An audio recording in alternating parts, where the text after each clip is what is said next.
The 1LE badge wasn't meant to conjure up an image of a track-dominating homey car, originally. It was just an ordering shortcut, a regular production option, a box to check so the line worker knows what to bolt onto the next car.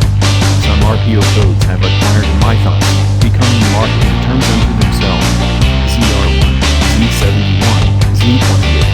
But the 1LE, despite sounding like a base trim level improvement, is something special. Racing plays a large part in the 1LE's beginnings.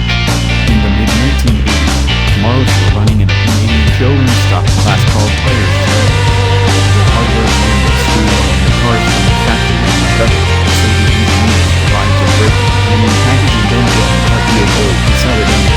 Zion wasn't marketing the car, probably so as not to draw competitor attention to the agencies, but by the sheer generation of being realized the 1LE resume, the Aero and the ZL1, a handling package on SS models full of Chevy ZL1 bits, helped bring the RPO code out of obscurity. Don't forget that the 1LE badge is tacked onto the back of another legend, ZL1.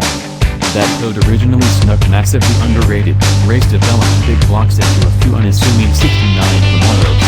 Heavy stuff. The ZL1, now in its second generation as a supercharged Super Camaro, is a combination of showing